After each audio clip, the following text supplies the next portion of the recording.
Omara Bazanado, Omara Bazanado, Omara Bazanado, Omara Bazanado, Omara Bazanado, Omara Bazanado, Omara Bazanado, Omara Bazanado, Omara Bazanado,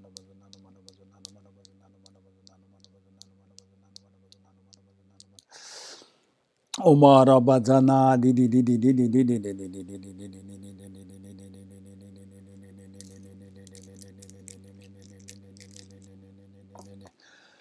di zenden jege jera vezenje dalu demo memba rabzene kadan denje shunlu doba ye loje pobe na zedo se Joje medo dama jera lenje nyende jambande sanje shindo mede bewa ye Jogun namda jenla jeba jo Lame damba kenamanje chugu kala kenze tendene Jedara zambe dwejan zemala savje shweje chaba avdos Kururana mendala ganaya daya me sanje chudan soje chonamala chanju bado tane jazo che Dagi chweje jebe chonamanje drola penje san Drobara sho sanje chudan soji chonamala chanju bado dane jabzo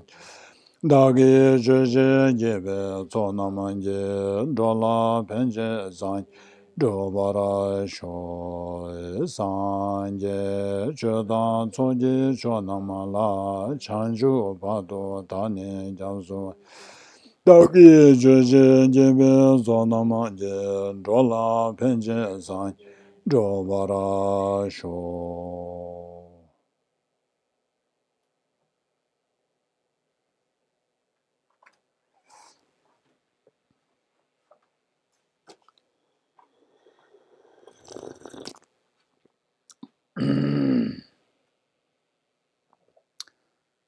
Good morning. Good morning to all those who are tuning in.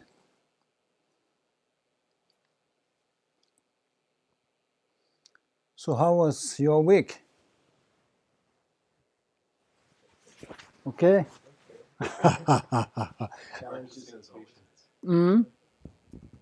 Many chances of practice, many opportunities. There is, isn't it? Whether we are able to practice or not is another thing, but definitely there were, I think, plenty of opportunities. So anyway, let's recap. What were we talking about last week? Can you recall? What was the point Shantideva was making?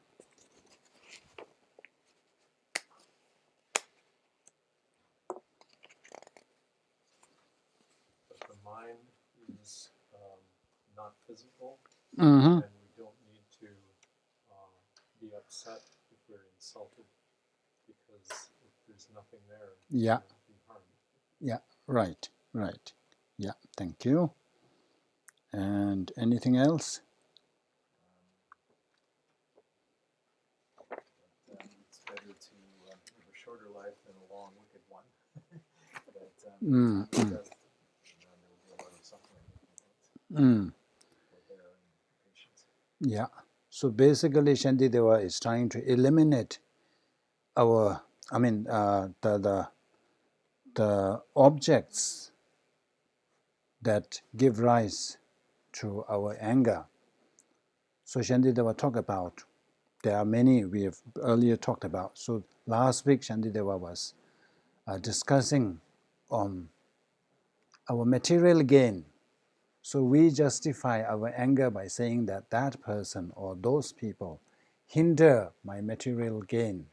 So that's why I am justified to get angry at them. So that's when Shantideva was saying that no point, because no matter how hard we worked, how many battles we fought, in order to gain all that material gain. In the end, we have no freedom to bring it with us. We have to leave everything behind. Not only we have to leave behind, it does not help even at the time of death.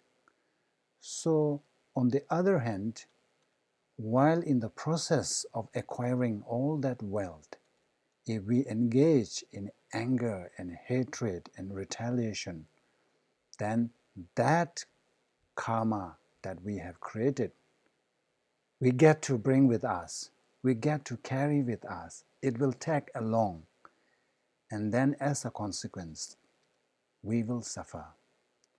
So in that sense, when we look from that perspective, we said it's not worthwhile. We think that it's such a worthwhile to get angry at those who hinder our material gains. Chandita was saying that no, it does not help. So now this is the final verse. But we can argue that, oh, no, there is ground for me to get angry at these people, because if I'm able to amass wealth, if I'm able to acquire wealth, then I will be able to practice, and then I will accumulate merits. Oh, this is the second one, of course. Okay, anyway, that's the second verse 60. So here it says, let me first get to the Tibetan one.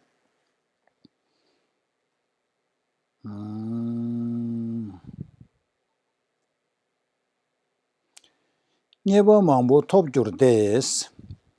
So remember, before this, Shantideva gave this example, this analogy. Remember the analogy? About two persons having a dream. Remember that? Vague, is it? Yeah, fussy from early morning brain, is it? Yes. Remember, Shanti, there was a here. This is the one. One dreams for 100 years. Ah. That's the other a moment. Ah. But they're both the same. Yeah, it says, for both of these people who have awoken that happiness will never return, no matter how long your dream was. You dream of experiencing happiness for 100 years. But it says, when you wake up, you cannot bring that happiness and that joy. That happiness will never return. Similarly, whether my life has been long or short, at the time of death, it will be finished like this. So this is kind of refutation to our justification that, oh, with the wealth, I can enjoy my life, I can live long. He said it's same. When the time comes, it doesn't matter. That does not help you. But the anger that we created, we committed at that time, it will haunt us. So that's what he says. So now, Shantideva is kind of giving a reason why it is not worthwhile. Nyeba mambu topju de yuring tusu teche jangs, chumbu choba chishindu, drume laba tongbar dos.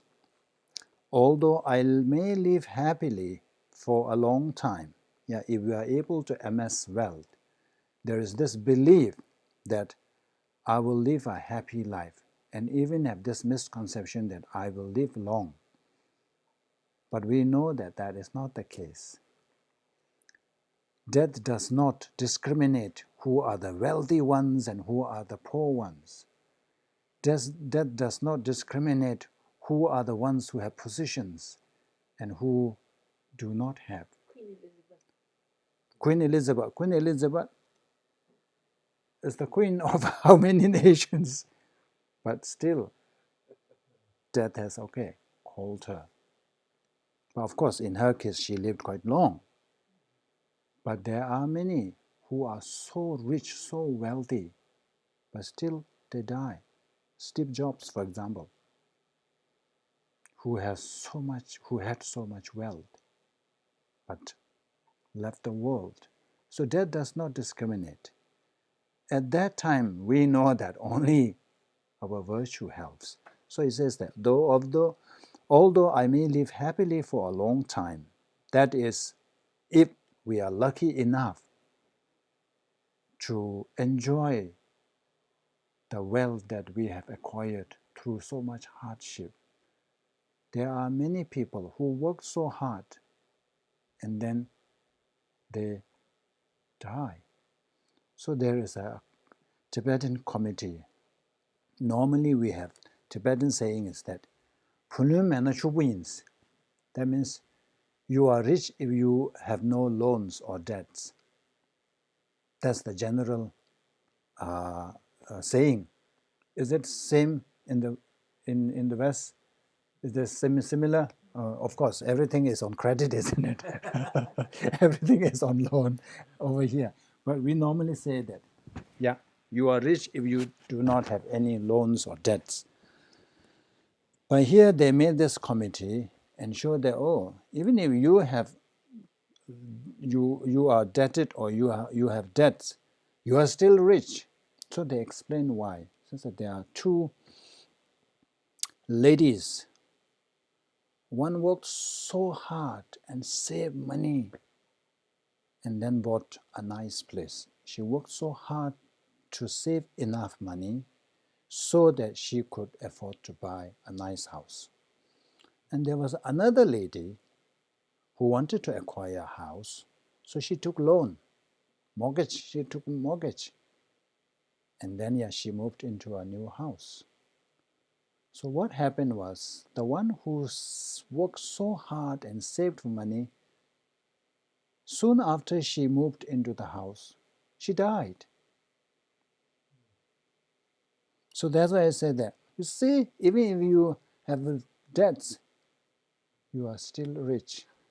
I'm not encouraging you to take loans.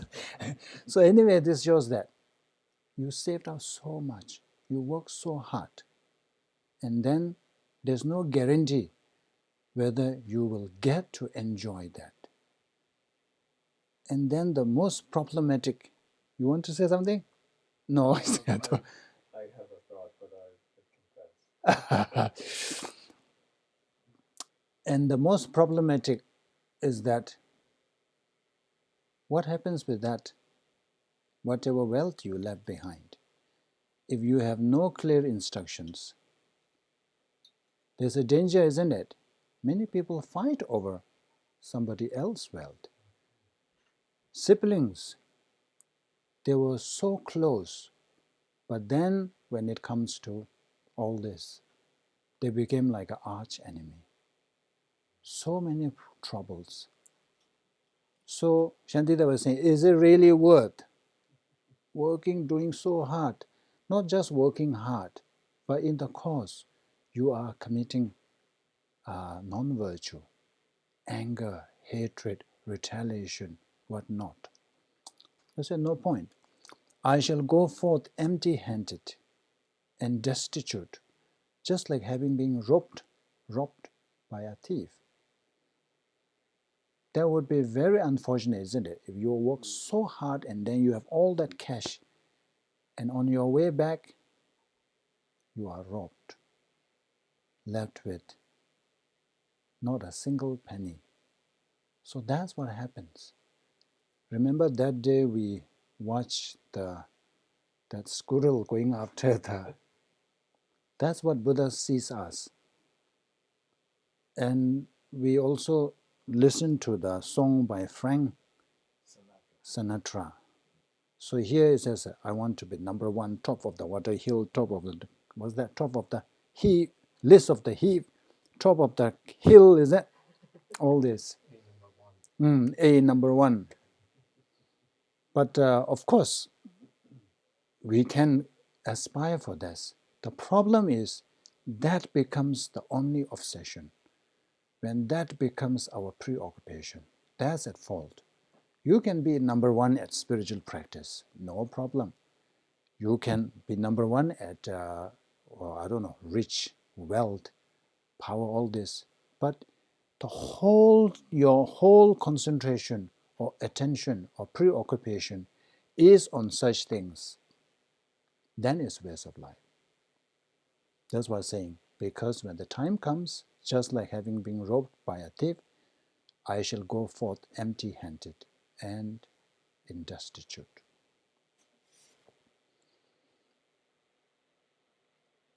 Look at this, Steve Jobs. Supposedly, this is what Steve Jobs wrote. In others' eyes, my life is the essence of success. But aside from work, I have a little joy, and in the end, wealth is just a fact of life to which I am accustomed. At this moment, lying on the bed, sick and remembering all my life, I realize that all my recognition and wealth that I have is meaningless in the face of imminent death. That is so true. That's why we have a saying, remember? Choba rab chiwala ga, ding chiwala misir, tama chiwala migyo. So what it says, what it means is that the best practitioners, they find joy when the death comes. They are happy to embrace death because they know that it's just changing, it's just like changing your clothes. Especially when your body is at that stage where cannot catch up with your mind. You want to have a new one. And if you are a real practitioner, great practitioner, you know that you can have another this kind of human body, even better, younger body. So that's why they say that to them, they look forward to it. I mean, they find joy embracing death. So that's for those top practitioners. And then for the medium practitioners, they said that they don't have this sense of dreadfulness. They don't dread because they have some confidence. They are prepared. And then the what do you call, the lowest practitioners, for them, they don't have regret when death comes.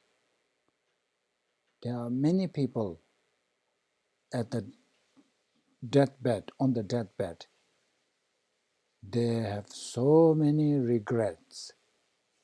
I wish I had done this. I wish I had practiced more. I wish I had done that retreat. I wish I wasn't so angry. I wish I wasn't so caught up with all that worldly things. So much regret. But if you are a practitioner and falls into that lowest category, at least you will have no regret. So where do we fall in that category? We have to add another category, isn't it? Practitioner, but does not fall in these three categories. So that is also another, what do you call, signs or markings whether we are a practitioner or not. So this only you can answer. Where do I fall? Do I fall in the first category, second category, third category?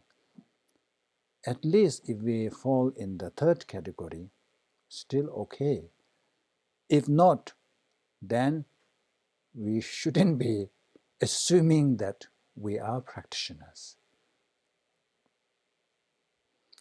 So that's what happens. This is really, I think, Steve Jobs coming from his heart. At that time, he realized how helpless he felt, despite all that money, despite all that fame, he felt helplessness. So we don't want to feel that way. For Steve Jobs, at that stage, there's nothing he can do except regret. But we are still up and about. We are still alive. We still have time to change. We still have time to stir our way back to the wherever the, and try to fall into one of these. Then any moment, any time, we are willing to face the death. No matter whenever it comes, we feel ready.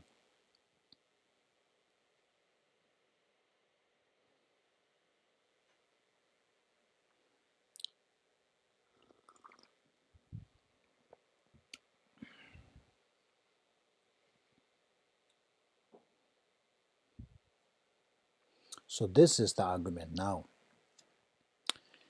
Kedingyebe sunjurna, tikse sunam chashenas. So this is the first two lines. Surely material wealth will enable me to live, and then I shall be able to consume evil and do good. So that's our justification. You said, oh yeah, of course, there is a reason there. I mean, my anger against those who hinder the gain, the material gain, I can get angry at them. It is justifiable because if I am able to acquire wealth, then with that I will be able to practice. I will be able to engage in meritorious activities. I will be able to do purification practices. Thereby, I will be able to exhaust my evils and at the same time accumulate merit, do virtue. So my anger against those who hinder material gain, it is justified. There is ground.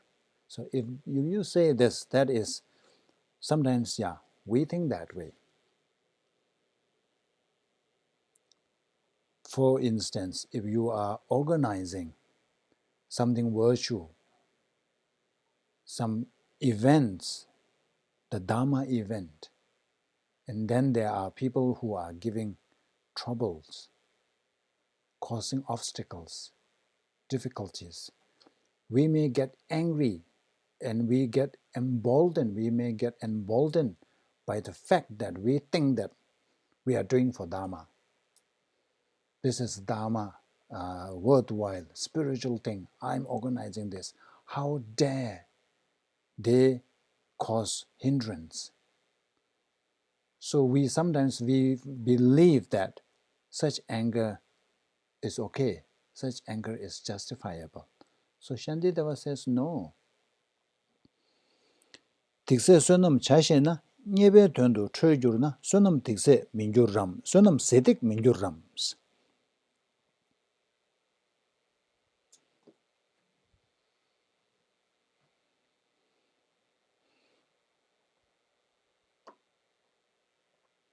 So he says, but if I'm angry on account of it, will not my merit be consumed and evil increase? So what virtue we are doing in comparison to, let me rephrase, in comparison to what virtue we are doing, the opposite, the anger, the negative kind of outweighs the merit we are doing. We say that all these are for Dharma practice. But when we are so preoccupied with that, how much time is left for Dharma practice? When your main goal is to pursue wealth, we can tell from our own experience. In one day, how many hours we have for Dharma practice because we have other obligations. We cannot let go of that. So if you are fully focused on making money, just for making money, then there will be no time for Dharma practice. And even that is, okay, so first of all, because of that pursuit, material pursuit, we will have no time for Dharma practice. But there's no guarantee that we will be able to achieve that goal. We want to become rich, but we may never become rich. Even if we become rich, there are downsides to it. We know of people, when that person, when he is not so rich, such a humble person, the minute he became popular, the minute he became wealthy, person becomes unrecognizable. Did you come across such persons? I have, and I also receive complaints from others that, wow, that person is like another person now. Sometimes it happens in Tibetan settlements. They were poor and then they managed to send their kids overseas. So now kids work here so hard, working double shifts or overtime, and then they manage to send some money back to the family. And then, because of the power of dollar, they can do quite a bit. And then when they have that, wow, it's no longer that person, so arrogant, full of pride. So you see the danger. So that's why we have a saying that when Lama Tsongkhapa, he purposely put the begging bowl upside down by saying that Dönyön Tügi Yamuyins. Dönyön means all that material things. These are, it says, the Yamu means beckon, is it? Call. It's a devil's call. Devil is calling you. So once you have the wealth, it is a distraction from your Dharma practice. So imagine, I think many people can relate to this. When you have no much income, when you are unable to save much, you are quite generous. Even if you are not generous with others, you tend to be generous with yourself. You are willing to spend, buy things, eat well. Then when you are able to save some money, you become stingier, more stingy, more calculated, more frugal. Because you see that, oh, I have this much, save this much. If I can tolerate a bit more, I can reach there. At the moment, it's only 50,000. If I, endure a bit more, I can reach 100,000. Because there's this hope that, oh, I can get more, I can richer. Then you become frugal. You become very calculated. Forget about being generous to others. You even, cannot even spend on yourself. So there's also a danger of this pursuit. And I think recently I came across this from Facebook. Somebody posted. I thought it's quite good.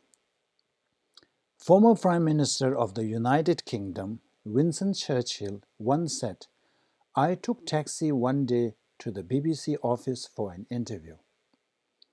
When I arrived, I asked the driver to wait for me for 40 minutes until I got back. But the driver apologized and said, I can't, because I have to go home to listen to Winston Churchill's speech. Obviously, he didn't know that. I was amazed and delighted with the man's desire to listen to my speech. So I took out £10 and gave it to the taxi driver without telling him who I was. When the driver collected the money, he said, I'll wait for hours until you come back, sir, and let Churchill go to hell. Oh dear. So you see, £10 he has changed his view.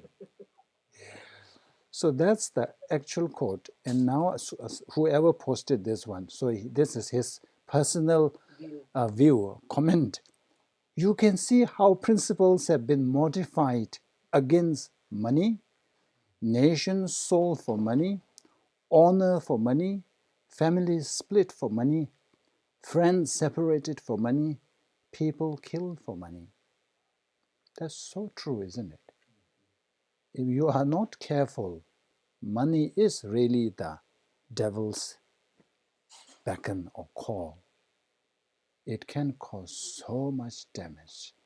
So this is what Shantideva has been trying to tell us. It's okay if somebody hinders your material gain. No need to get angry at these people. If you get angry at those people, then you will commit so much negative karma, which one will experience or suffer for many lifetimes.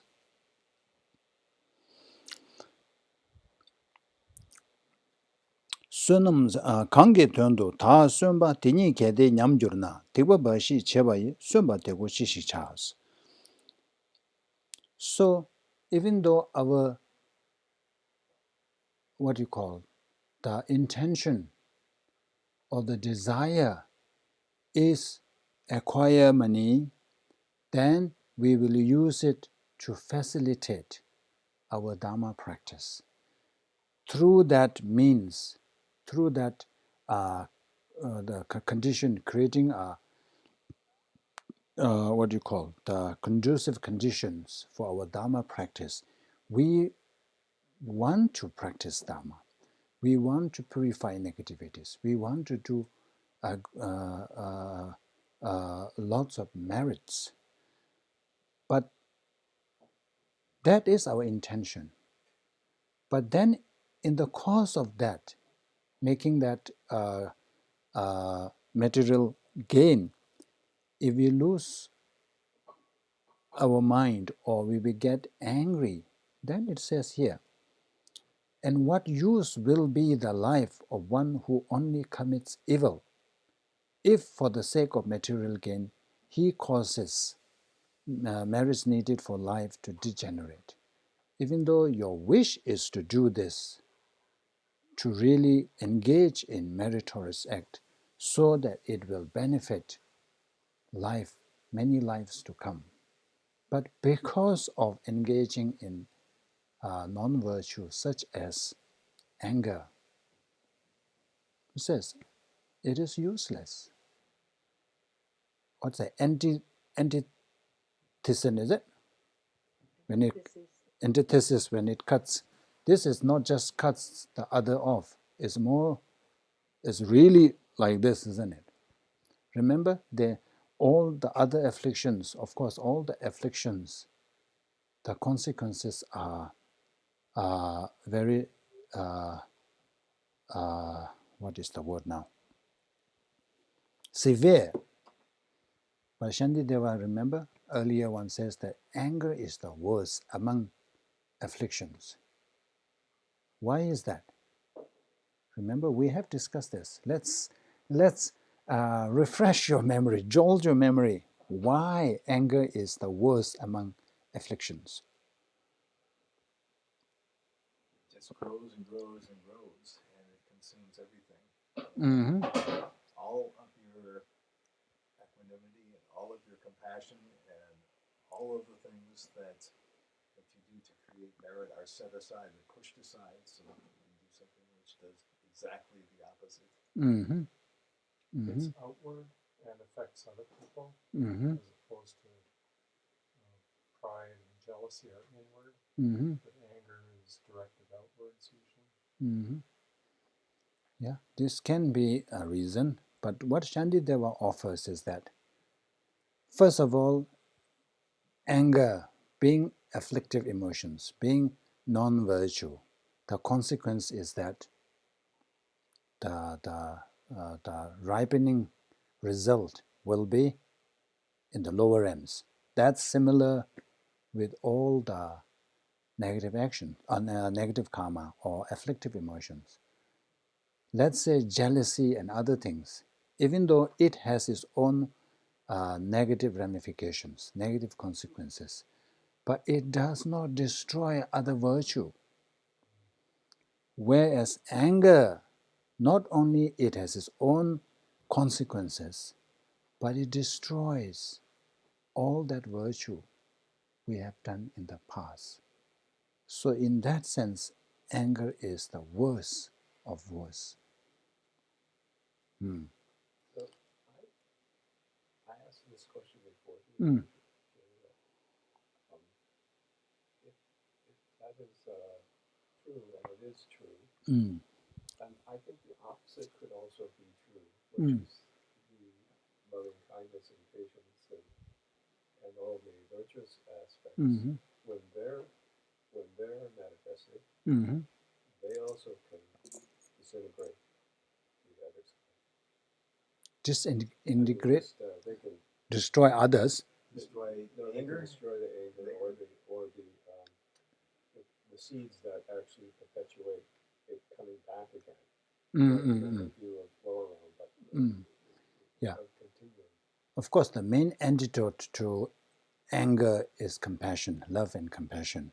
But of course, that can not really eradicate from the root. In order to do that, remember, we have to meditate on emptiness. Because the root cause of anger comes from apprehending that, what you call the I as inherently existing. So because of that, we develop attachment. Because of attachment, we get angry. If we have no attachment to us, there will be no attachment to mine. If we don't have that attachment to I and mine, there's no reason to get angry. We will never get angry. Because when somebody, second person, says something nasty to the third person, unless that person is something related to you, you don't get angry. If somebody, what do you call, bangs another person's, stranger's car, we just laugh at it. We just enjoy the show, isn't it? We don't feel anything. That's because there is the sense of mine. That is because you don't have this. I mean, yeah, so it's not yours, so there's no attachment. So I think I told you this, it is in the sutra.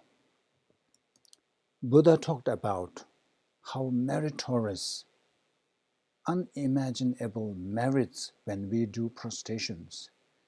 Merit is explained in this way.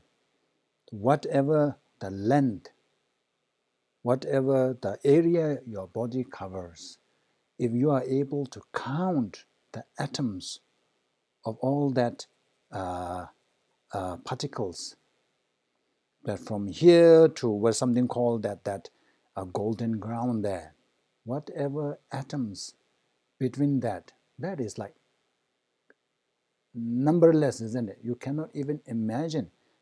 You will create a merit to become the same number, equivalent to that number of a life of emperor. So that was like unimaginable. So one of the disciples asked Buddha, if it is that much meritorious, then all sentient beings would have already achieved enlightenment. It is so meritorious. He said, yes, true. But sentient beings have anger, destroys. First of all, the merits that we create are not what you call complemented by wisdom realizing emptiness. So when we do merits, most of the time, we view whatever merit or things we're doing inherently existing. It is not accompanied by that wisdom realizing emptiness. Because of that, it can be easily destroyed by anger. And how frequently we get irritated, we get angry, we get rage. So he says, from the beginning, Kyaba Tongdo Sawai, is that the eons of merit, 1,000 eons of merits created in 1,000 eons can be destroyed by just instant of anger. So when you do this thing, you can understand why we are still here. And Ask a question. So karma is immutable. Once a karmic action has been done, the karma that's created from that remains until it's used. mm-hmm. So if the karma from our good deeds is also immutable like that, what does anger do that causes that to be either diffused or used up? How does that work? The question is, so if karma is immutable and our immutable means karma cannot change, are you saying? Yeah, it cannot change, and the results will be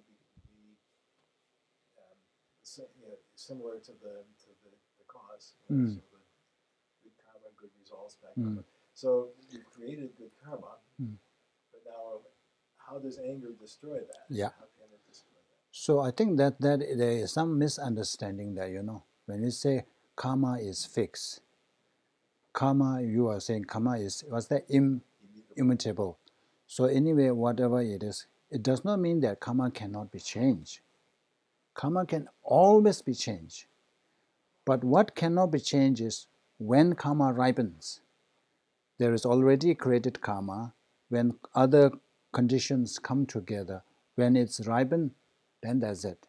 But like karma, if we cannot change karma, then why are we doing purification practices? Why are we doing all these practices? Because we have taken countless lives in the past, and we have accumulated huge mass, so much negative actions. But if they cannot be changed, then we are doomed. There's no Buddhahood, there's no progress. So karma can always be changed. So remember when we talk about purification, the best, the strong, the most powerful purification can exhaust karma from the root. That means we will never experience the result of that karma. That is if we are able to conduct a most powerful purification. Then second is the medium one. What it can do is purification practice. It will lessen the consequences. Let's say if we have created a karma that is supposed to bring us to the lower realms, let's say hungry ghosts, but through our purification, it reduces that karma. We have not cleared from the root. There is still what you call a remnant. So that we may likely experience kind of a headache or some sickness, and that's it. So it lessens the consequences, result. And then the what you call the least of the purification practice, what it does is it will stop the karma from multiplying. That is why it is so important to engage in purification practice. So that's why I always suggest that at least do 3 rounds or 3 times of prostrations, and then not just prostrate, you think that whatever negative karma I have created within this 24 hours be purified, be exhausted. So what that does is, it may not completely eliminate the negative karma that we have created, but at least it will stop or prevent from multiplying. So that way it helps. Otherwise, imagine every day if it is multiplying, it becomes so much. So that's why it's so important to do that. When we dedicate our merit, Mm. we've been taught that that prevents our meritorious work from being destroyed by anger. Yeah. So is that like giving that away to the Buddha Dharma Sangha? So Donating? yeah, so it's like this. That's why we always say that there are 2 important things to bear in mind when we do practice Dharma. So one in the beginning and one towards the end. So beginning is the motivation. It depends on what kind of motivation you have. If your motivation concerns only this life, even though you think that you are doing Dharma practice, it does not qualify as Dharma practice. In order to qualify any practice as Dharma, at least it must be the motivation must concern next life. So most of the time is this life. Oh, I want to be healthy. I want to be successful. My sons get well. My children to get good grades, successful at interview, good job, good paying money. All if we are focused on that, and then if we do any practices, that is, strictly speaking, is not a Dharma practice. Yeah. So must concern next life. So in order to achieve good rebirth in next life, that's one way. Another is to achieve liberation, to be free from the cyclic existence. And then the top is the bodhicitta mind, in order to liberate other sentient beings. I need to achieve enlightenment. But at the moment, despite this strong wish to help or benefit sentient beings, I do not have that potential. I do not have that capability. When do I have that ability? Only when I become Buddha. When I become Buddha, then I will have the ability to really liberate sentient beings. For that reason, I need to achieve enlightenment first. You want to achieve enlightenment, but that is propelled by your wish to liberate sentient beings. So that becomes bodhicitta. So that's the top one. So that's at the beginning. So at the end, when we do any practice, dedication is so important. That's why we say that chedara gyatso chena shudelung gyatso me se bado teme se deshin chanju yongwe kewa yang chanju mato bado teme se, which means that, I think I have mentioned this before, if you are to pour out a drop of water on the surface like this, what happens? Instantly it dries. However, if you are able to pour a drop of water in the ocean, what happens? It immerses with the ocean water, and it will remain until the ocean dries up. So likewise, it says that any merit that is not dedicated properly, it is like pouring the water on the ground.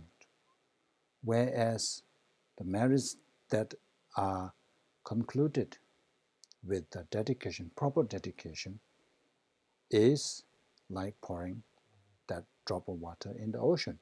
So now the question is, how do we dedicate?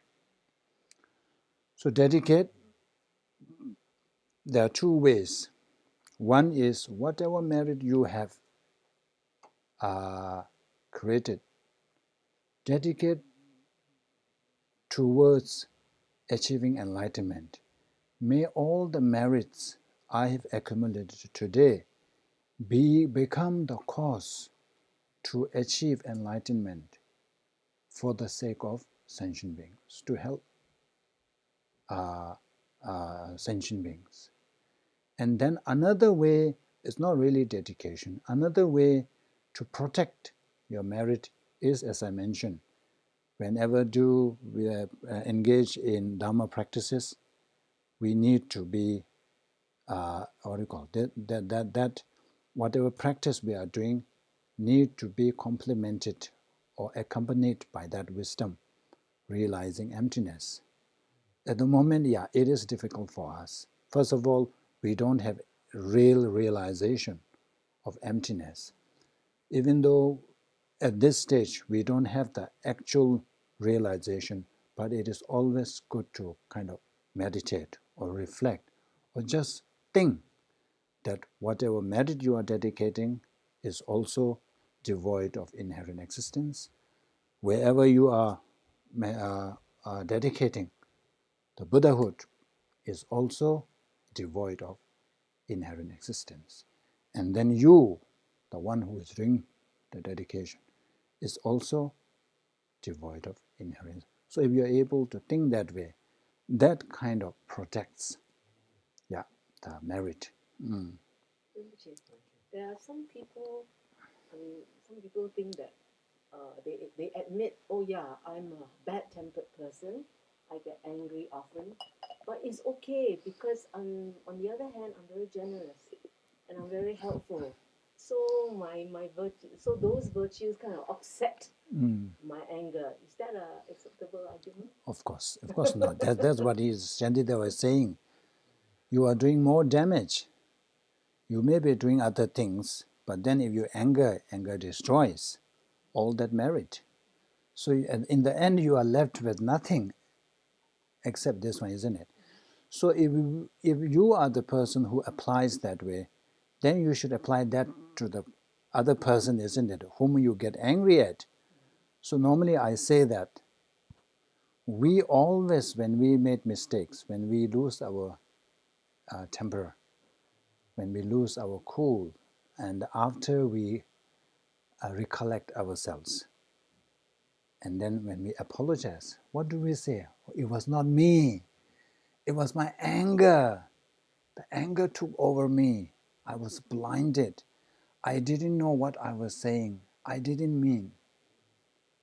If that is your excuse, when the other person does the same thing, you should say, oh yeah, that's not him. It is his anger, isn't it? I shouldn't get angry at him. He has no control. But all virtues do reduce negativities, right?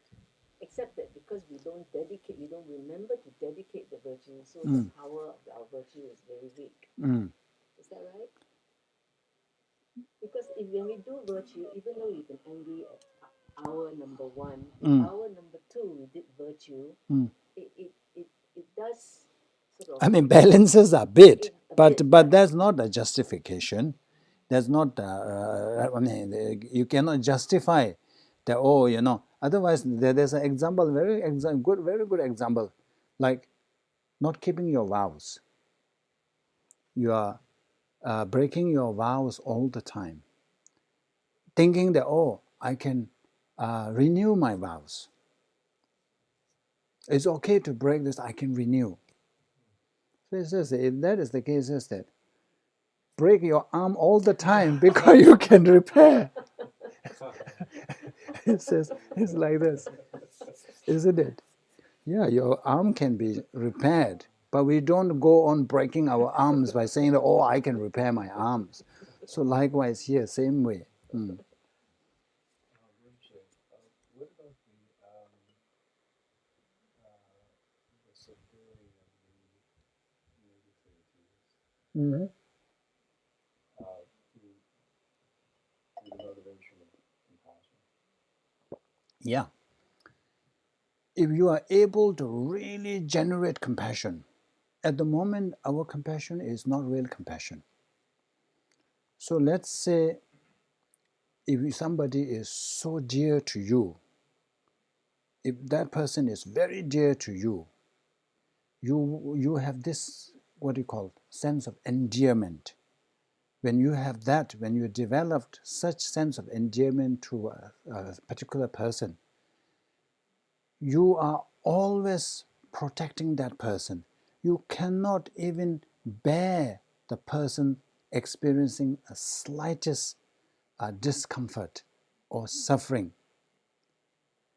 And you will try to facilitate all the, the happiness or joy.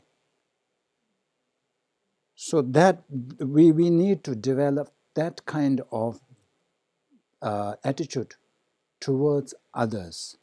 So if we are able to develop that, no way we will hurt another person. We will be more tolerating. We will be always facilitating others with whatever we can. Because like a mother, if there is a mother's, what do you call, way of taking care of her only child. If the mother has only one child, there is this special sense of endearment. Mother would do anything for the son. Mother, what do you call, is willing to endure any pain and suffering as long as that can help that son. So real compassion is like that. We need to develop, if we are able to develop that kind of mindset towards all sentient beings, then we will be really Bodhisattva. At the moment, we think that we have compassion for others, but it's really a lip service. It's really just above here, not really from inside. When it's really from inside, then automatically it comes. If with that, definitely, and also if we are able to develop that, then this process will come, the bodhicitta mind. You cannot bear to see the sentient being suffering. You wanted to really liberate them from that, and then you will realize that at the moment you cannot do. You cannot, let alone helping all sentient beings. You cannot even help a handful, liberate even a one person. So then you will think, what is the way? When can I? How can I? Then you see I need to become Buddha first. So that will propel you to really work hard to become Buddha. So at the moment, we take it easy. We know so many things. Compassion, bodhicitta, loving kindness, all these things. It's all intellectual. It's all on the surface. Nothing really happening within us. So that's why, we are like this. Just go a bit and then break. There's no continuation. Never give up. Never give up. We must always tell ourselves that we all have this Buddha nature. We have that. It is just that buried deep under all that affliction. So I told you this analogy that one of the teachers gave. That was very good. It's about gold. One piece of gold. One which is buried deep under the mud. One it is already out and it was cleansed, washed. So both are gold, but the other one is covered in dirt. But the value, the ability, the potential are same. But you just need to dig it out, and give it a good rinse. There you are. Same gold. So that's us. It is our potential is buried somewhere there. We need to look for it, and then dig it out, and then wash it. Thank you for your patience for our questions. Oh no, not at all. Very helpful questions too. Oh, it's already break time.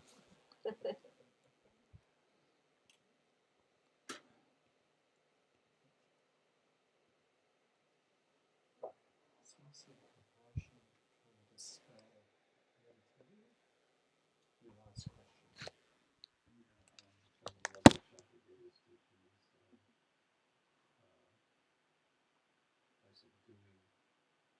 Subduing negativity with negativity. It's like using desire to overcome desire.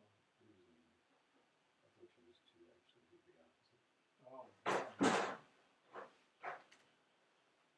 I think it's amazing how my mind can, and that's what the last part is talking about, the mind can fool itself, or fool me into thinking, oh, it's a bit of a wrong way. Can I get you a cup of tea? Yes, would you like some hot Thank water? you. Okay. Thank you. Yeah, maybe I should have tried. Thank you very much. Oh, For you. oh, you bought. No, my friends gave them to me this morning. Oh. Oh, thank you. Yeah, Thank you very much. Thank you. Thank you for that. Sorry, it was a little late. Oh, it's okay. It's when the teachings are every other week. Yeah, you get bit here. The inconsistency doesn't go well with my mind. I have either this way or You should. In your iPhone, you should put that alert. Yeah. That's true. Yeah, I think I should implement some mindfulness.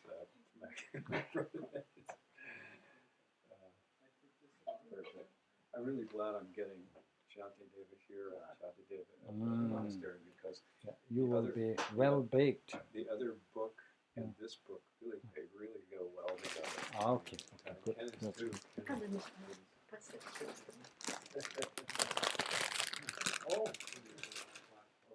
Oh, 도지체. 도지체는 구소세마.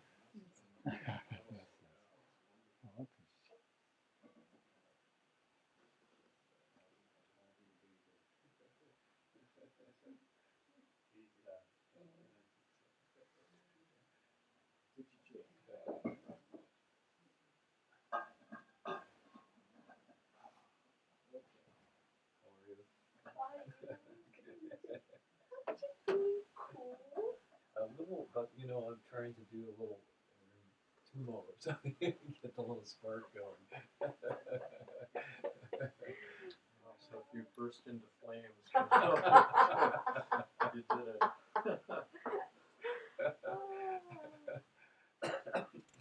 How's your book coming? You were actually good. Yeah, I work on it every day. I try to put some presentations together. Charles Too Dickens late. published Should that. even less. Really? Yeah. That's how. Interesting stuff. Well, back in the day, the authors got paid for every installment in the newspaper, and then the newspaper So it was a motivator for the long. And plus, you wanted to do it anyway. So Yeah. in the long run, it was like a double motivation. That's right. Yeah. True motivation and then the worldly concern motivation. Right. But it's intriguing to me because if you're like Charles Dickens would have had an outline, but then the actual content could have been in. And I remember reading a couple of his books. You know the angle that It really did meander. Dharma text. And then It's once not just I rage, isn't it? this is It's even a mild irritation, isn't it? So some people say, "Oh no, I don't get angry." Actually, but everybody has, isn't it? Sure. Well, some people. Even a slight dislike is covered under anger, isn't it? Like you're averse to something like Yeah. yeah. Freedom to go further in his People always think that this chapter is about rage. rage. It's not rage. It doesn't have to be rage. Right. So that one half of that People, they also have this lamp, the one that you have. Oh, yeah. Do some creativity in his thinking rather than just Yeah. see what I'm looking for. Just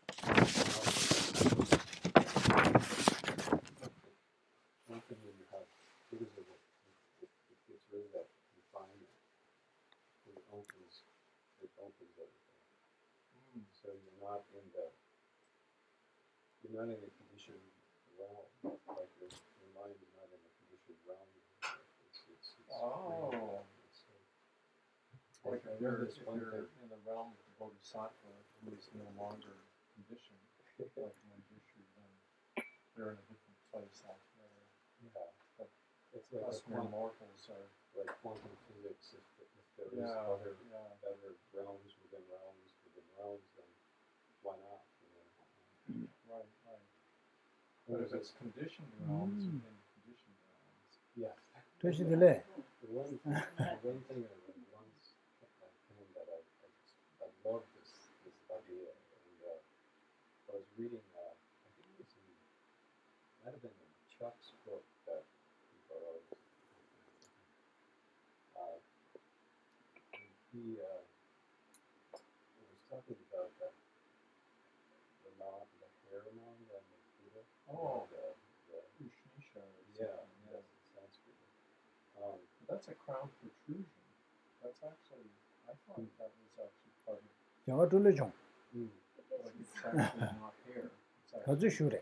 Yuru bu shure sada. hair knots. Dawa ching lats. Ani pugus gibu chongsoy. That's ajakendeng la. Our house. Tinge chindaamala. House, yeah.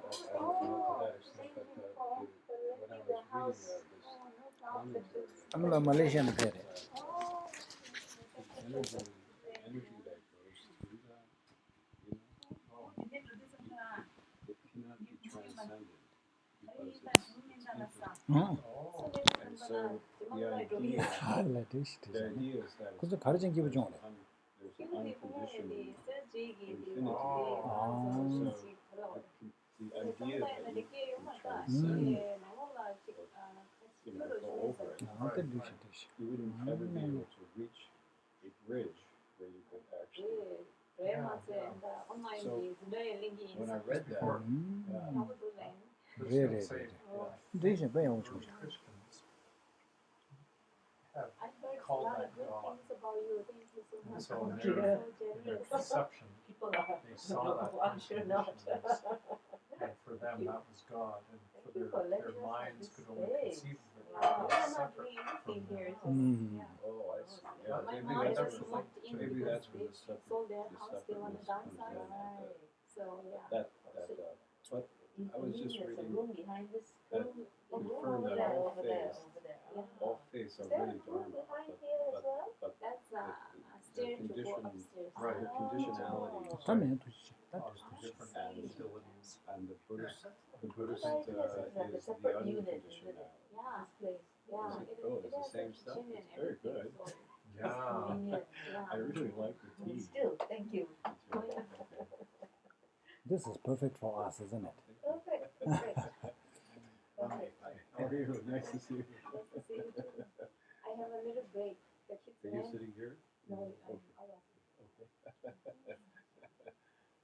I don't know what this Oh, is. you did it. Oh. That's very good. Oh, apricot. Did Oh, your mom make this? thank you. Oh, it's very good. I don't know what in it, but it's great. This is right from Ladakh. Oh, Actually, I bought it from the shop. wow. So it has a lot of blessing on my side. You've already eaten a Well, lot. I you ate may not it. be able Yeah, to yeah, handle so your teeth. good. Thank It's you. naturally so I'm sweet. gonna take one to Drupa. He's from the duck. Oh, really? Yeah. Still, he's diabetic though, so he can't have a lot of sweets. But I don't think they're soaked in any sugar. It's just naturally sweet. great. You say from Ladakh? I was there. Oh, Last I'm okay. Thank you. Dharma, No, Dharma no. teaching makes a Thank you. Holiness was there. I was there. Oh, you were? Wow. Yeah. I actually went there because he was there. Yeah. So I thought, okay, yeah, I think I should go. Lucky. But that was my just a dream in the past. But then there was somebody who knows about Ladakh wants to go there, and I said, please take me. Yeah. So were you able to attend Holiness's events? Not all the events, but there was one the speech that he gave in the TCB school. Mhm. Yeah, that's In where I Ladakh. was in Ladakh. Oh, there's a TCB in Ladakh. Yeah. I see. Lucky. I know, I was so lucky. I'm so lucky. I was amazed that he stayed there so long because I was looking at his schedule site and it was like, wow, he's really like staying there for a while, and then his affirmation for respect for the other faiths, that are around that area, Yeah. And their Now we know wish the was lag. at the end that they wanted to stay longer. 25 seconds. 25 seconds. That's funny. Yeah. Everybody wants him to stay longer, no matter where he It goes. used to be 30. So I wonder. Oh, they're really good. It's related So are to they the connection apricots? speed. Or are Yeah, they? it's an apricot. Yeah, And that's what I there's, thought. I Yeah. think several types You of do recognize apricots. it because it's a cache. I tend to doubt that. And the little piece coming. 오, 도지체 다 슈네. 다면 도지체. 어떤 주요 주 종수 도지체. 도지체. The connection speed. And so it caches less. Oh, Have you talked to Gordon lately? Thank you. Have you talked to Gordon so lately if about you're connecting, if you're uploading No, with a small no, I connection speed, heard it recognizes previous that and before then increases the I cache. moved Thinking That would make sense. it's a great mystery and Oh, great you want to great move to some one down? at the moment I'm at that same. You dropped something. Oh, Yankee and Newton. Okay. Yeah. What is that?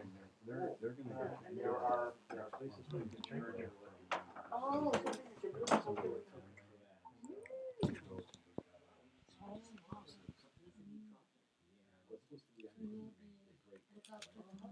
Yeah, I'll take care of it as best I can.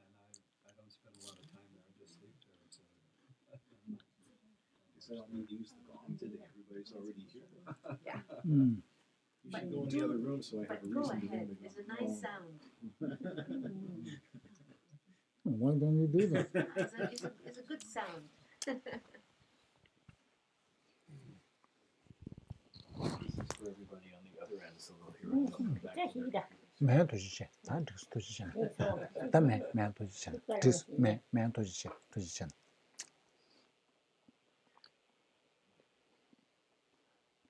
How old is Calm Amish? down.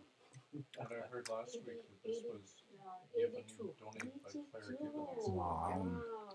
That's actually, I think, Andrew found it. Still going strong. This one? I know now she kind of stopped her full-time job as a cooking. Okay. Time to have a bit more rest. Yeah, we've been insisting, and then we had a good chance of my cousin living here. So.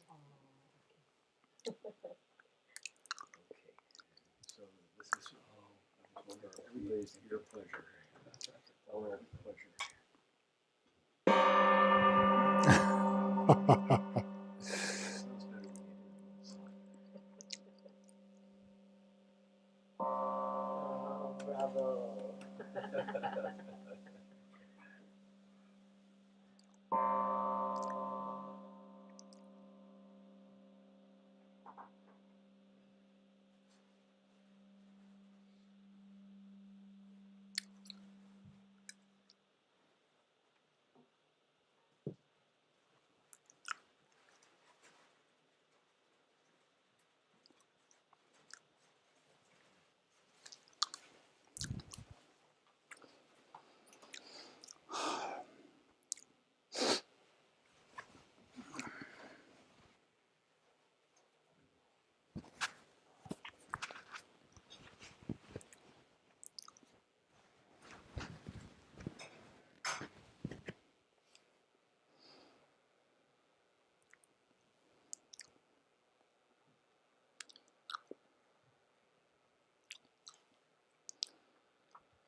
Okay, so now Shantideva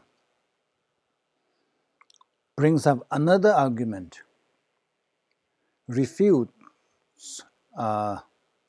another of our excuses or justifications. So Shantideva has already refuted about hindering our material gains.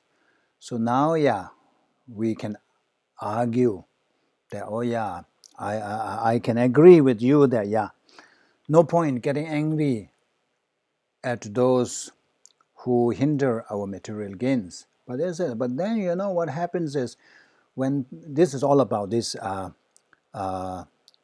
unpleasant speech about us, the three things, disrespecting us, or saying nasty things about us, or unpleasant things, criticizing us, all this. So I say, I understand that, no point arguing, getting angry at people who create obstacles in acquiring wealth. But then what happens is, when you allow people to engage in such demeaning remarks about us, what will happen is that when other people hear about it, and then they will lose faith in me, they will lose confidence in me. So like, let's say I'm teaching now. So if somebody talks negatively about me, so some people may not want to come to class. So this is our argument. So that's why, I'm justified. I have reason to get angry. Kede simje nyam chebe, minye mala troshena, shenla minye jolan kyo, tishin chide tomi jes.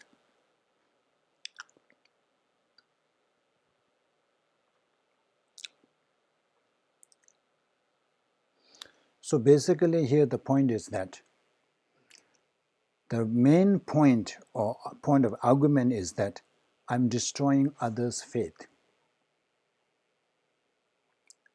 No, whoever is saying the nasty things about me is destroying the faith or virtue in others. So that's the main point. So he says, surely I should be angry with those who say unpleasant things that weaken other beings' confidence in me. So main argument is confidence in me. So it's like you are so worried that other people saying nasty things at me will diminish their faith, diminish their virtue, diminish their confidence in me. So if that is the main concern, diminishing others' faith, destroying others' faith or confidence, then he said, but in the same way, why am I not angry with people who say unpleasant things about others? Because when somebody talks nasty things about others, when let's say somebody talks nasty things about you, I don't get angry. We don't get angry. We even join the conversation in the gossip. Oh, did you hear that he this and this? Oh yeah, I heard all this thing. You talk about this thing. You don't then get angry. When somebody says all this about you, you get angry. But if the reason is, because Shantideva is trying to eliminate all these various justifications. So if your justification is that it will destroy their faith, then when another person is talking nasty things about another person, that person is destroying the faith in this person. So you should be angry you should get angry when others talk about others.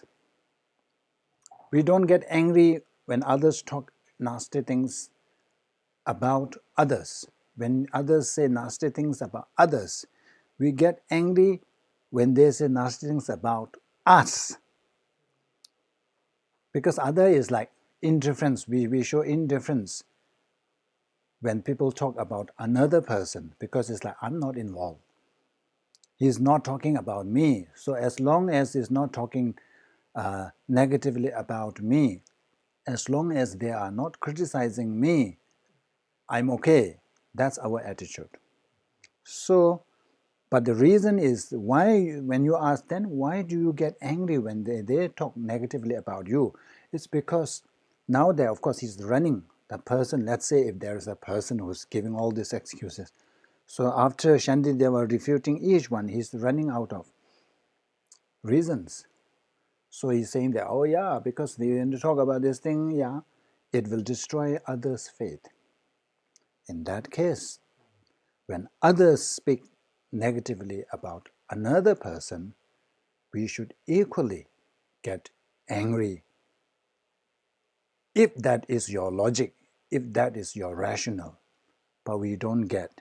So since we tolerate when other people are destroying another person's faith, we should also tolerate when other people destroy our faith, others' confidence in us by talking negatively about us. You got the point? Okay.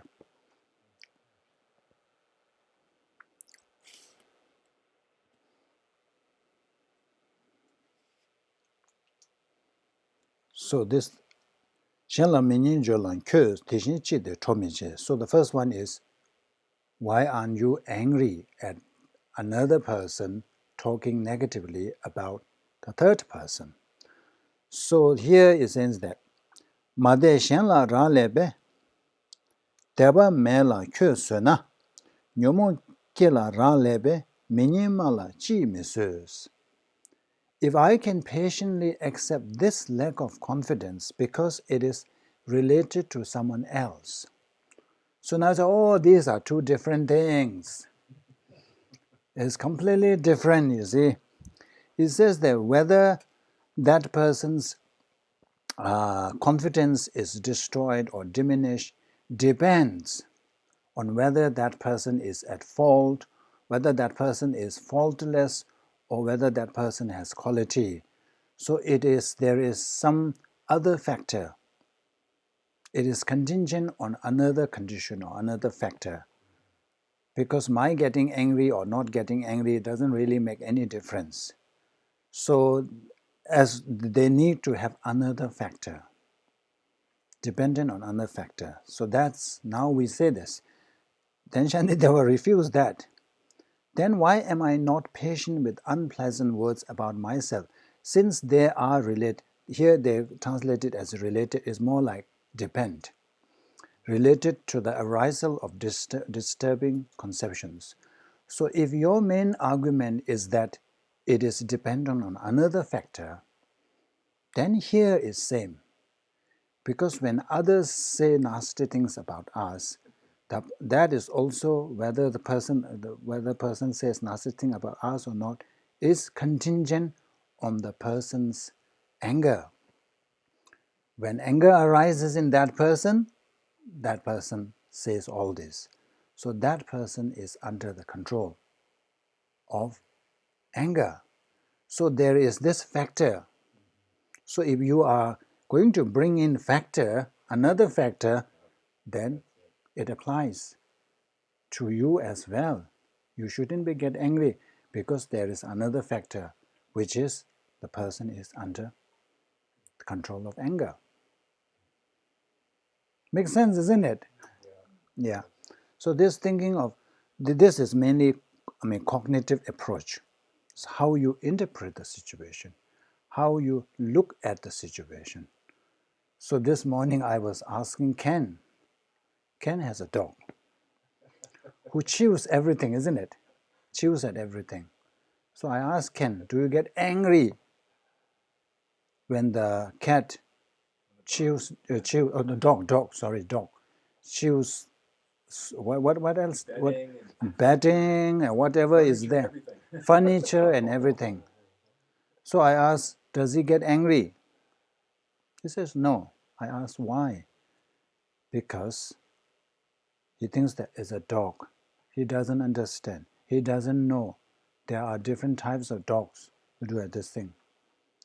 So you see, when it comes to the dog, we easily forgive. We try to find a way to accept. We don't get angry. Does Ken's dog not chew the bone? She's reformed. Now she chews bones. That's better. Yeah. So why I'm telling this story is how you interpret the situation. When you are able to look at the dog is a dog, doesn't understand, is not clever enough to know that these are not the things to be chewed on. It's a dog. In the same way, we should say, oh, that person, he doesn't know what he is saying. He is under the control of anger.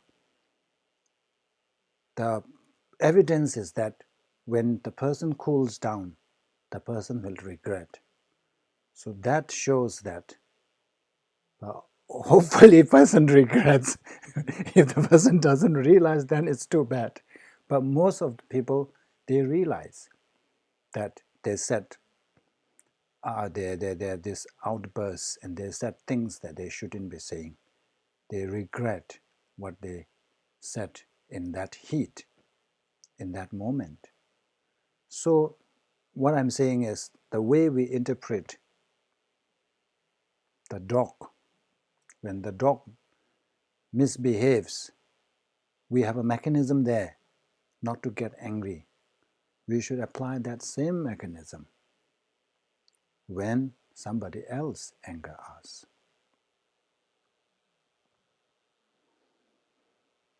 So if I can patiently accept this lack of competence because it is related or dependent on something else,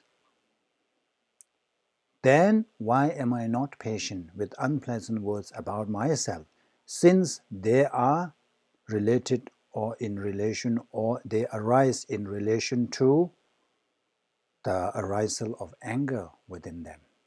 So when there's anger, they will say this. When they don't have anger, they won't say this. So it is also contingent on another factor. So we shouldn't get angry.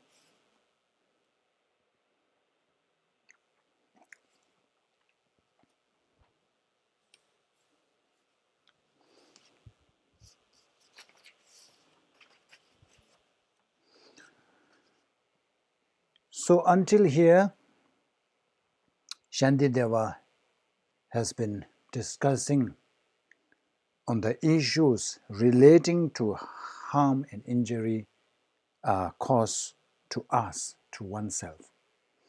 But now Shantideva goes on to discuss on to deal with harms or injuries inflicted on something that is mine. So he has already covered about me. Now is about mine, how we respond when something happens to my car, my phone, my family, my teacher, my family, my house, my country, whatnot. So here is a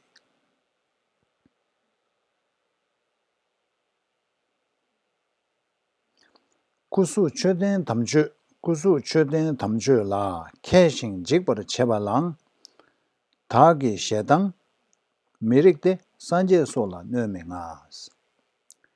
Should others talk badly of or even destroy holy images, reliquaries, and the sacred Dharma, it is improper for me to resent it, because for the Buddhas can never be injured. So this is common to us, like anything relation to a Buddha, Dharma, we treat it as sacred. So when people talk negatively about it, we get enraged. So there was one incident when I was in monastery. my younger days. And at that time I haven't encountered Shantideva's this line. Even if I had encountered, I don't know whether I would be able to do anything about it. So I went with a younger monk because I bought a broken bicycle, but my friend helped me to fix that. So I went to learn how to cycle. And as we were cycling, then we were in there. In the settlement. There's a school, Tibetan school there, and I don't know where we entered in the school there, and there was this Indian staff. Obviously, he is like the caretaker, and I don't know what, I don't remember now what started this quarrel, argument. Maybe he must have said, "You cannot practice here" or something. I don't remember what really caused that argument. And what he did was, I still remember, he took down His Holiness picture and he stomped on it. I was so angry and I almost hit him if it weren't for the monk who held me back. Because when you see that, it's like you cannot help. Because it's like that's His Holiness picture. And most importantly, you are employed here. You are being paid by a Tibetan school there. And how dare you do this? Because he did this purposely, knowing that that will hurt me the most. So we come across such incidents. We encounter such situations.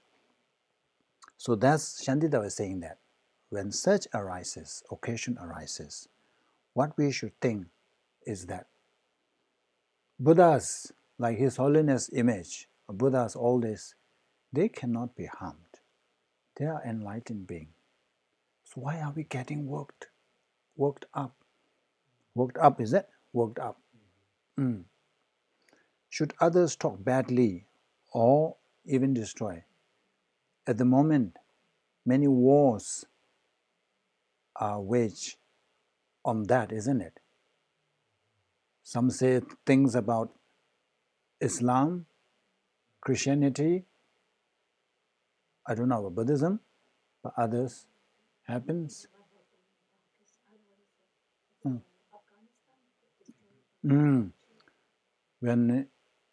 Taliban's destroyed the Buddha image, looks like we must have relied on Shantideva's. Holiness said, when they asked Holiness, didn't he feel upset that the Bamiyan Buddha was blown up? And he said, you can destroy the Buddha's body, but you can never destroy the Buddha's mind. So there's no reason to be upset. There's also the story of the invasion of Nalanda, which considers universally it's the worst crime of the Muslims, that because of the innocence of these monks that they murdered, and also they burned the library for 3 days, like Rinpoche said. And it's you look to His Holiness, and his mirror line says the past is the past. Yeah. So that's the image from Bodh Gaya, all this holy image. So if you have been there, if you examine closely, on this you see many holy images, but all, either the faces were broken, chipped off, other hands were missing, all these were completely destroyed. So this happens. When this happens, so it is good to remember these lines, because in my case, when such thing happens, that's the worst thing. We are our impulse is to really attack the person. But if I had hit that person, I would have been in a big trouble, because in India, even if we I don't know, it is on online, so better not say. Yeah, so it's yeah, there were cases where you feel, what is that word that I always treat unfairly? I always fail to remember. Yeah, there were many cases I feel indignant about. Anyway. So one thing I was going to say is that when you, how are you going to make sure that they know that what they are doing is not right somehow? Because otherwise, if this happened, I remember at the Nalanda's time where so much Buddhist thing was destroyed and Buddhism went way down, the population and everything. So we count as a Buddhism is well, not Buddhism, but the Buddha's way of thinking is very important because it helps with everybody. And then when that is kind of shrink down to where it vanished, then how are we going to preserve that if we don't try to preserve somehow? Yeah. How can we do that? Since we have to kind of, internally we have to do this to say we will not get upset with these people. And sometimes in the case where you kind of show that what we are doing is not right, is the way of physical part of say this is not right, this is what you do. We kind of repellent them, right? What do you call it? So if we don't show that, then how the Buddhism is gonna become more popular? How? So that's why we always say that, first of all, 4 Buddhas have come, and we are still in samsara. And even Shakyamuni Buddha's time, Shakyamuni Buddha has come and gone. 5,000 years ago? But we are one of the very few fortunate to have met Buddha Dharma. But there were numberless people and sentient beings whom Buddha couldn't help. Buddha's goal is to help all sentient beings. So Buddha couldn't help. So there is no way that we can really make understand. There's no way that we can make everybody understand. And some people understand, but they are purposely doing it. So I think you can try with the skillful means. You can try to explain these are not right, you have to respect. Since you don't like your things to be destroyed, then yeah, it applies to the other people. But that's all we can do. We cannot really force them. No point fighting on account of that. And then second thing is also, it will come later. So at the moment we feel that we are blameless. We didn't do anything. We are not at fault. It is their fault. But then there is something called karma. Nothing happens without karma. So even though right now we may not have done, in this life we may not have done anything, but we definitely have done something in the past that we have to experience this. So I mean, we can defend and take acts of preservation as long as you do it without the anger. Yeah. Isn't Yeah. it? Yeah. So it's not like just taking everything. We can resist. Sometimes I feel like, okay, our view is that, but those on the other belief system, aggression is, their first things. They want to do that. So the aggression, the explanation and aggression it doesn't come to the ground where, where our mindset is. They come to the aggression all the time. Yeah. There's no settling down and sitting down and talking part. So it first comes the destroying. So I think in those situations we are still entitled to defend. It's just that when we defend the state of our mind, whether it's angrily defending or defending because we are preserving something of value, this is the tricky part. How to defend without anger. Otherwise, we become just like them. So the idea is you can take strong action, but you got to watch the mind when you are doing that. That's the part that is hard to achieve. Difficult.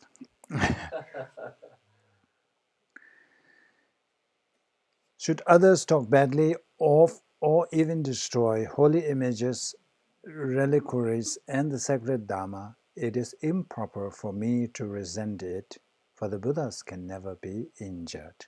So that's clear. So now, break again.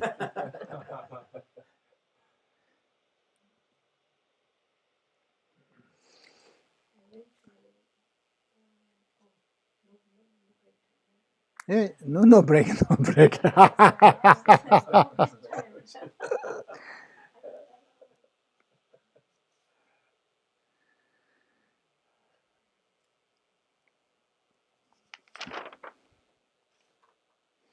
So now, we talk about three jewels in relation to three jewels. Anger relation to three jewels. Shantideva says that no point. And then how about other things? Our teachers, our friends, our family members, our children.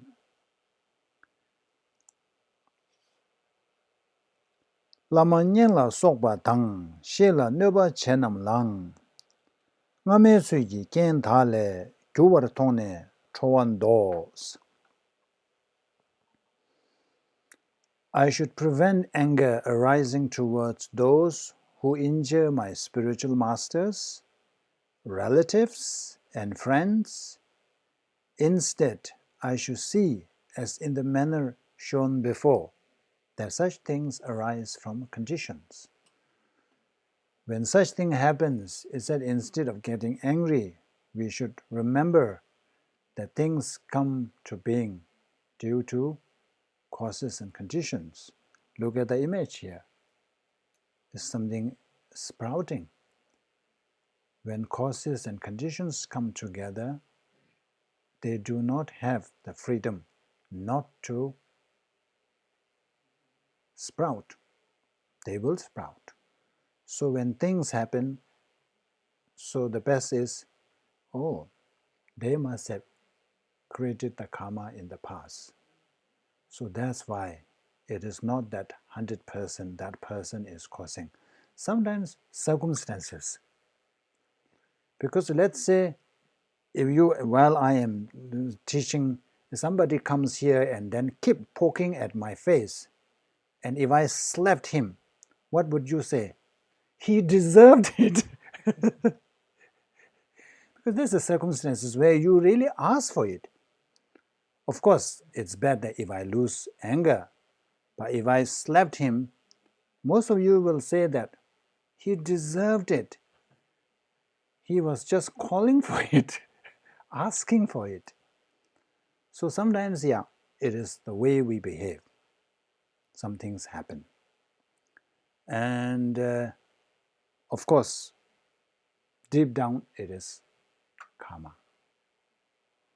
So we have to, the things that we had talked before, remember that there was a few verses about how nothing comes about without the meeting or coming together of causes and conditions. Once causes and conditions come together, then nothing can prevent it. So this is one way of just looking at these situations. Of course, it doesn't mean that you shouldn't take any actions. Here, Shantideva mainly is saying that you shouldn't lose your cool.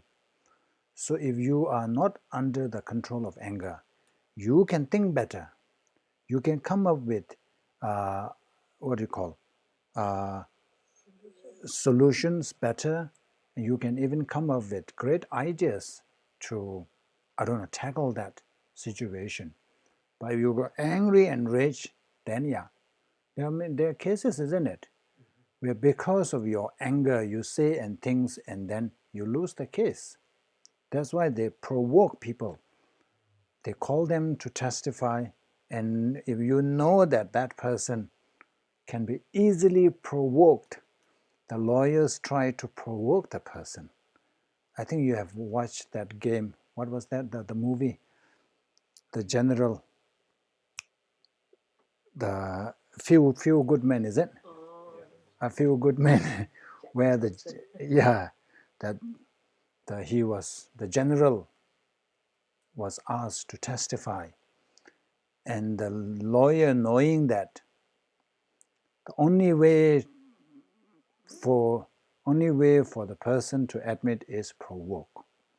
So they provoke, and out of anger, remember, he admitted to the crime, and that's how they got him.